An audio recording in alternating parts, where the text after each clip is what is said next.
Hello and welcome to Advait Himanti classes. आज हम class 12 के माइक्रो इकोनॉमी के first unit that is first to fourth chapter के MCQ करने जा रहे हैं। और ये एमसीक्यू के थ्रू आपको पता चल जाएगा कि क्या आपको ये चैप्टर आता है कि नहीं आता है। सो हम स्टार्ट करते हैं एमसीक्यू इसका। पहला एमसीक्यू है कि पहला एमसीक्यू है which of the following represent national income. So national income होता क्या है? नेशनल इनकम आपको पता है कि NNP@FC। सो NNP@FC जो है नेशनल इनकम है, ये आपका सी आंसर है। नेक्स्ट है national income is equal to क्या होता है? GDP@MP minus depreciation. तो ये GDP@FC हो जाएगा, ये नहीं है। NNP@MP माइनस NIT, तो NNP@FC हो जाएगा। तो NNP@FC जो है उसी को हम नेशनल इनकम बोलते हैं। विच one of the following statement is correct? यहाँ पे market price plus net indirect taxes equal two factor cost. Market price में नेट इनडायरेक्ट टैक्सेस ऐड कर देते हैं तो नहीं, माइनस करने से आपका फैक्टर कॉस्ट में आता है market price minus NIT is called. तो ये आंसर सही है, माइनस NIT, इसी को हम फैक्टर कॉस्ट बोलते हैं। नेक्स्ट हमारा क्वेश्चन है गुड्स से purchase for following purpose are final goods. अगर मान लो कि फॉर सेटिस्फैक्शन ऑफ वांट, ये फाइनल गुड है। फॉर इन्वेस्टमेंट जो है वो आपका फॉर इन्वेस्टमेंट जो है ये भी फाइनल गुड्स हैं, बोथ ए एंड बी। सो ये दोनों सी आंसर है, दोनों फाइनल गुड है। अगर मान लो हम अपने सेटिस्फैक्शन के लिए खरीदते हैं कोई चीज़ that satisfy our want directly, then that is also called final good. और हम इन्वेस्टमेंट के लिए करते हैं तो फाइनल गुड बोलते हैं। बाकी रीसेल के लिए या रीसेल के लिए हम खरीदते हैं या use in the production process के लिए खरीदते हैं तो उसको इंटरमीडिएट गुड्स बोलते हैं। In which type of economy domestic income is equal to national income. So जहाँ पे क्लोज इकोनॉमी होता है ना, वहाँ पे होता है जहाँ पे कोई से बाहर से कुछ आता नहीं है, ना हम बाहर एक्सपोर्ट करते हैं ना इंपोर्ट करते हैं, और इस तरह का अगर कोई इकोनॉमी है तो जो भी डोमेस्टिक इनकम होता है उसी को हम नेशनल इनकम बोलते हैं। ठीक है। Which of the following makes GDP and appropriate index of welfare. तो कौन सा जो है वो आपका GDP को अप्रोप्रिएट इंडेक्स ऑफ ये बोलते हैं, non monetize transaction in appropriate. ठीक है। सो ये एक्सटर्नलिटीज और composition of distribution of GDP, so तीनों ही हैं। और इस तरह से हमारा जो आंसर है इसका 6 का ऑल द अबव हो जाएगा। ठीक है। तो हमारा डी आंसर है, ऑल द 3 जो है करेक्ट है। नेक्स्ट हमारा real national income refers to, किसको बोलते हैं रियल नेशनल इनकम? अगर हम करंट प्राइस से इंटू करते हैं उसको हम रियल नहीं नॉमिनल बोलते हैं। National income at factor cost नहीं, national income at constant price. तो अब जब हम national income at constant price निकालते हैं तभी उसको बोलते हैं रियल। अगर हम करंट ईयर के प्राइस से निकालते हैं देन दैट बिकम नॉमिनल, या सिर्फ नाम के लिए होता है। ठीक है। नेक्स्ट हमारा विच one of the following is intermediate goods. Question पूछा कौन सा इंटरमीडिएट गुड्स है? फर्नीचर परचेज बाय स्कूल, ये फाइनल गुड्स है क्योंकि बहुत सालों तक चलता है। इन्वेस्टमेंट एक तरह से। Refrigerator purchase by A sweet shop, ये भी बहुत सालों तक चलेगा एक स्वीट शॉप में, तो इन्वेस्टमेंट है। ये मशीन इंस्टॉल बाय ए फैक्ट्री, ये भी एक तरह से फाइनल गुड्स है। Sugar purchase by sweet shop, ये आंसर करेक्ट आंसर है क्योंकि वो शुगर जो है वो यूज अप हो जाएगा इन मेकिंग ऑफ स्वीट्स, और एक बार से फिर शुगर का जो आइडेंटिटी है खत्म हो जाएगा, उसको हम स्वीट बोलेंगे। विच of the following included in the domestic territory of India. So domestic territory में कौन सा इंक्लूड होगा? SBI ब्रांच इन लंदन, नहीं ये वहाँ का डोमेस्टिक टेरिटरी में इंक्लूड होगा। माइक्रोसॉफ्ट ऑफिस इन USA, ये भी नहीं होगा क्योंकि वो USA का डोमेस्टिक टेरिटरी हो जाएगा। An American company in India, so अगर मान लो कोई अमेरिकन कंपनी है जो कि इंडिया में है तो उसका इंडिया का डोमेस्टिक टेरिटरी में आएगा वो। ठीक है। सो ये है अमेरिकन एम्बेसी इन इंडिया, वो अमेरिका का डोमेस्टिक टेरिटरी है। ठीक है। नेक्स्ट आता है what is the basis of difference between the concept of market price and factor cost. Market price factor cost में दोनों में जो जो ये होता है वो NIT होता है। ठीक है, NIT होता है, आपको पता है, हम फॉर्मूला इसको यूज कर चुके हैं, ये है। नेक्स्ट है the difference between the national income और डोमेस्टिक इनकम, NFI होता है, net factor income from abroad. ठीक है। नेक्स्ट है sum of 1,000 rupees has been given to a flood victim. This will consider as a compensation of employee, fixed investment, factor income, transfer income. So ये one sided है। देखो factor income जो होता है वो तो हम ऐड होता है नेशनल इनकम में, ट्रांसफर इनकम ऐड नहीं होता है क्योंकि जब हम पैसा किसी को देते हैं और उसके बदले वहाँ से किसी भी तरह का प्रोडक्शन एक्टिविटी नहीं होता है तो that will become transfer income and that is not included in national income. तो ये 10,000 रुपीज फ्लड विक्टिम जो है ये ट्रांसफर इनकम है। In the production of sugar, sugar cane क्या होता है? शुगर केन जो होता है एक तरह से इंटरमीडिएट रूट्स है, क्योंकि हम उसको यूज़ करते हैं फिर शुगर बनाते हैं, फिर शुगर केन का कोई अस्तित्व नहीं रह जाता। तो इस तरह से नेक्स्ट है capital goods are those goods, capital good कौन सा है, which are use in production for several years, ठीक है। उसके बाद which are use in production process of few years, which involve depreciation loss. तो इसमें हम देखते हैं कि कौन सा कैपिटल गुड है। कैपिटल गुड आमतौर पर वो गुड्स होता है जो कि फर्दर प्रोडक्शन के लिए काम आता है, और कैपिटल गुड होता है मैनेजमेंट होता है, कैपिटल गुड वो, ठीक है। सो हम देखें 14 जो है इसका आंसर है बोथ ए एंड सी। कैसे, जो कि फर्दर प्रोडक्शन के लिए काम आता है, प्रोडक्शन बहुत सालों तक चलते रहता है, एक बार में खत्म नहीं होता है। और दूसरा जो है C which involves depreciation of losses, उसको यूज करने से उसका वैल्यू कम होता है, इसलिए ये दोनों करेक्ट है। नेट इन्वेस्टमेंट, नेट इन्वेस्टमेंट क्या होता है, ग्रॉस इन्वेस्टमेंट प्लस नहीं ग्रॉस माइनस। तो अगर हम जब माइनस करते हैं ग्रॉस इन्वेस्टमेंट में से डेप्रिसिएशन या consumption of fixed capital, then we get gross investment, ठीक है। Net capital formation, net causes, net capital formation क्या होता है, इंक्रीज द प्रोडक्शन कैपेसिटी, हाँ इंक्रीज करता है। तो 16 जो है वो आपका आंसर ए है इसके।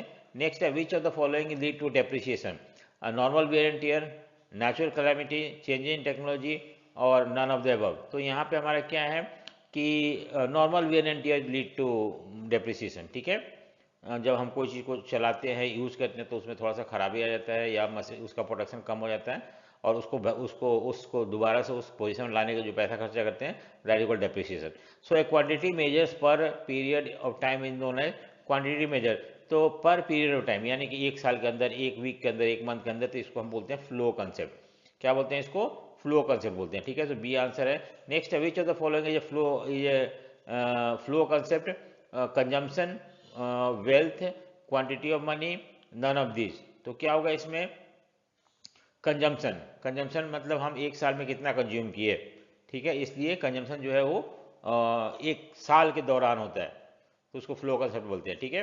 नेक्स्ट है which one include depreciation, depreciation किस में अंदर होता है, मार्केट प्राइस में, ग्रॉस में डेप्रिसिएशन लगा हुआ होता है, तो ये आंसर ए होगा 20 का।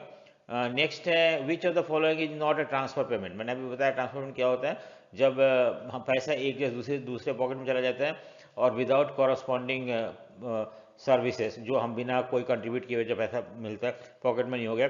इंटरेस्ट ऑन नेशनल डेप्ट, तो रिटायरमेंट पेंशन हो गया, ओल्ड एज पेंशन। देखो रिटायरमेंट पेंशन इसलिए नहीं होता क्योंकि हम एफडी में जमा करते हैं और वही हमें मिलता है after the end of services, तो that is not a part of transfer. Old age pension, मान लो कभी कभी क्या होता है कि old age it's not a transfer payment, so ये ट्रांसफर में डोनेशन, ये भी बिना काम के मिलता है। रिटायरमेंट इंटरेस्ट ऑन नेशनल डेप्ट, सो इंटरेस्ट ऑन नेशनल डेप्ट क्या होता है, आपको पता है कि इंटरेस्ट ऑन नेशनल डेप्ट जो होता है वो आपका मान लो कि हम पैसा इन्वेस्ट करते हैं, ठीक है, तो उससे हमें इंटरेस्ट मिलता है, तो दैट इज। और एक रिटायरमेंट पेंशन, रिटायरमेंट पेंशन जो है वो ट्रांसफर इनकम नहीं है, ये जो है फैक्टर इनकम है, क्योंकि हम काम करते हैं उसकी वजह से हमें वो मिलता है वहाँ पे, क्योंकि हम जब काम करते हैं उस समय हमारे सैलरी से कुछ पैसा काट लिया जाता है और वही बाद में at the end of the job जो हमें बेनिफिट मिलता है। Good purchase for a following purpose are final goods for satisfaction of want. अब देखो मान लो आप कोई चीज़ खरीद रहे हो अपने वांट को सेटिस्फाई करने के लिए, तो ये फाइनल गुड्स है। मैंने बताया ना कि कोई नहीं जिसे हम खरीद के यूज कर लेते हैं, इन्वेस्टमेंट प्रॉफिट दोनों आता है, ठीक है। सो सी आंसर होगा। Next stock of man made goods which are use for further production is called capital stock बोलते हैं इसको, ठीक है। इसको क्या बोलते हैं हम, कैपिटल स्टॉक बोलते हैं। और ये है आपका कहाँ पे कैपिटल स्टॉक, बी है बी, ठीक है, ये आंसर है। नेक्स्ट है which of the following is not A flow concept. Flow मतलब मैंने बताया ना कि जो दो पीरियड के बीच में होते हैं, एक साल के दौरान हो गया, एक हफ्ते के दौरान हो गया, तो इनकम जो है फ्लो कंसेप्ट एक साल का निकालते हैं।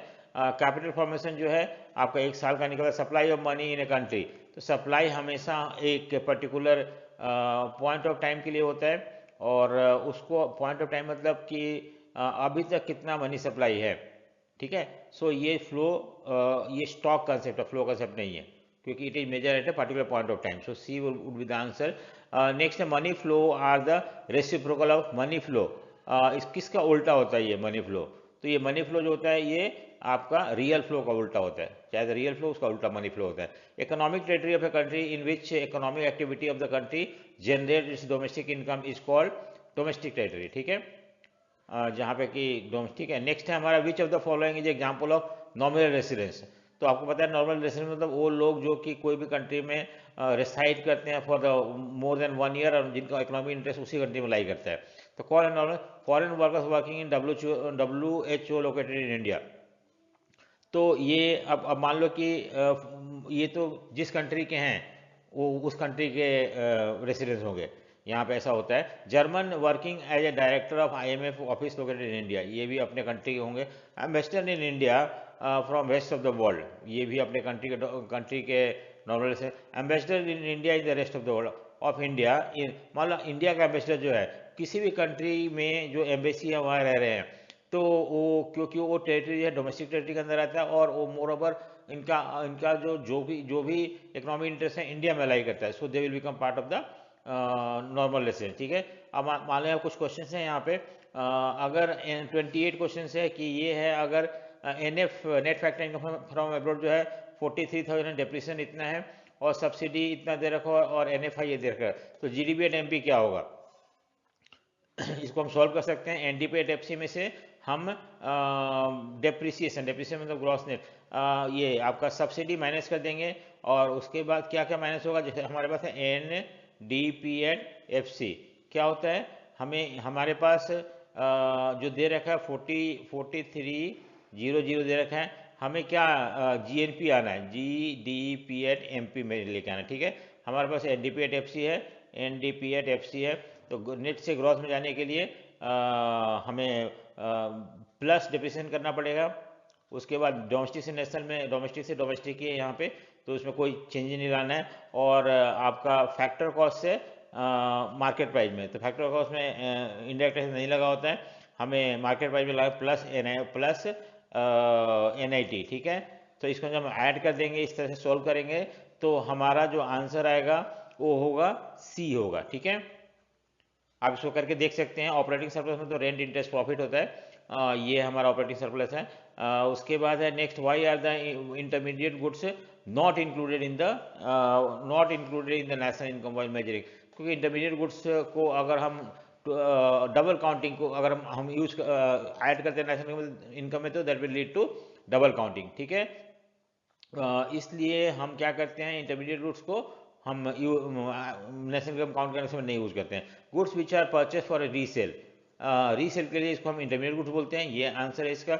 Addition to the capital stock company, इसको हम बोलते हैं इन्वेस्टमेंट। ठीक है, इन्वेस्टमेंट बोलते हैं। ठीक है, सही है। नेक्स्ट है car purchase for by a dealer of car, तो एक कार हम purchase by a dealer of a car, अगर मान लो कि हम कार खरीदते हैं, एक डीलर कार खरीदता है, तो क्या होगा? वो रीसेल करेगा। रीसेल जब हम करते हैं उसको इंटरमीडिएट गुड्स बोलते हैं। ठीक है, नेक्स्ट है आपका net factor income from abroad, जो है वो factor income from abroad minus factor income to abroad. ठीक है, जो हम बाहर भेजते हैं, जैसे मान लो कि हमने रिसीव किया 200 रुपया और हमने बाहर को दिया 100 रुपीज़, तो 100 रुपीज़ विल बी आपका NFI है। सो ये आंसर होगा C। नेक्स्ट है American embassy in India is a part of domestic territory of America है, ऑब्वियसली इंडिया का तो होगा नहीं। नेक्स्ट है हमारा domestic income is greater than national income. हाँ, हो सकता है, ऐसी बात नहीं है। कब होगा? जब हमारा डोमेस्टिक इनकम जो है ग्रेटर देन नेशनल इनकम। देखो इसमें ये होगा, जो आंसर होगा हमारा 36 का, ये है आपका B आंसर है। मे और मे नॉट भी हो सकता है, नहीं भी हो सकता है। नेक्स्ट है which of the following is not a factor payment? Factor payment का free uniform to defence personal. So ये हमारा फैक्टर नहीं, आई मीन ये जो है नॉट फैक्टर पेमेंट। तो स्कॉलरशिप ये जो है आपका rent paid to the owner, ये फैक्टर इनकम है। सैलरी ये भी फैक्टर इनकम है। फ्री यूनिफॉर्म इन काइंड मिल रहा है, तो वो भी फैक्टर इनकम है। स्कॉलरशिप फैक्टर इनकम नहीं होता है। ठीक है, नेक्स्ट हमारा if in an economy the value of net factor income from abroad 200 है और and the value of factor income 2 जो है वो आपका 40 है, तो ये 160 हो जाएगा हमारा NFI है। ठीक है, माइनस कर देंगे हम इसको। National income is a sum of factor income accruing to, अब ये 39 क्वेश्चन है, इसका क्या है कि both residence and non residence. मैंने बताया ना कि अगर मान लो कौन प्रोड्यूस कर रहा है ये मैटर नहीं करता है। If it is produced by residents of a country, doesn't matter where he produces, that become part of national income. So national income में residence और नॉन रेसिडेंस, देखो national income is sum of factor income accruing to आपको residence, national income, economic territory. So 39 जो है ये national income क्या होता है, sum total factor income accruing to nation नहीं, इकोनॉमिक टेरिटरी नहीं, रेसिडेंस है. ये आंसर होगा सर, ठीक है. रेसिडेंस कहीं भी बनाए कोई मतलब नहीं, अगर वो इंडिया का रेसिडेंस है, वो कहीं भी इनकम जनरेट कर रहे हैं, that become part of national income. Which one of the following is intermediate goods. So कौन सा इंटरमीडिएट गुड्स है यहाँ पे, wheat use by flour mill, ठीक है, ये है आपका इंटरमीडिएट गुड्स है क्योंकि वो आगे बेचेगा. Which of the following is example of intermediate goods. एक तो copper purchase by making utensils, ये आपका 41 का ये, ठीक है. Steel and cement use by construction, construct a timer. उसके बाद fertilizer purchase by farmer, all the above, D answer है, ठीक है, तीनों ही है. Which of the following is example of consumer, example of consumer non durable good. Consumer और non durable, ठीक है. तो आपका इसमें मिल्क हो गया, ब्रेड हो गया, बोथ ये सी आंसर है. Which of the following does not explain the concept of depreciation.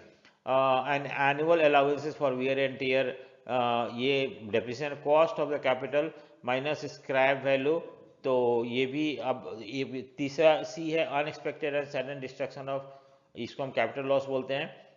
तो which is does not explain, ठीक है. सो 43 का जो है ये आपका सी है क्योंकि ये कैपिटल लॉस है, बाकी सारे depreciation. Which of the following is with in the domestic territory of India. State bank of India in Japan, वो इंडिया का डोमेस्टिक टेरिटरी नहीं है. गूगल ऑफिस इन इंडिया, ये है, बाकी सारे नहीं है, ठीक है. अब out of the following which are the residents of India. कौन है Indian working permanently in the office of United Nation organisation in New York. तो मान लो इंडियन जो है वो इवन वहाँ परमानेंटली रह रहा है. दूसरा क्या, Indian working in the Indian embassy in America, Indian embassy America, तो वो इंडिया का रेसिडेंस होगा. Indian working in the branch of an American bank in India. और नेक्स्ट है American working in the Indian embassy in America. तो यहाँ पे answer जो होगा वो 45 का सी है, ठीक है. क्यों है ये, देखो यहाँ पे which out of the following who are residents of India, ठीक है. Indian working in the permanently in the office of United Nation, New York में है. दूसरा परमानेंटली वही रह रहा है, ऐसा नहीं. Indian working in Indian embassy in America, मान लो इंडियन एम्बेसी अमेरिका में रह रहा है, तो वो अमेरिका में रहा है. तीसरा Indian working in the branch of American bank in India, ये इंडिया के अंदर है, and automatically he will become the residence of India. So hopefully आपको समझ में आ गया होगा. अगर आपको समझ में आया तो लाइक शेयर सब्सक्राइब जरूर करें. Thank you for watching. Thank you.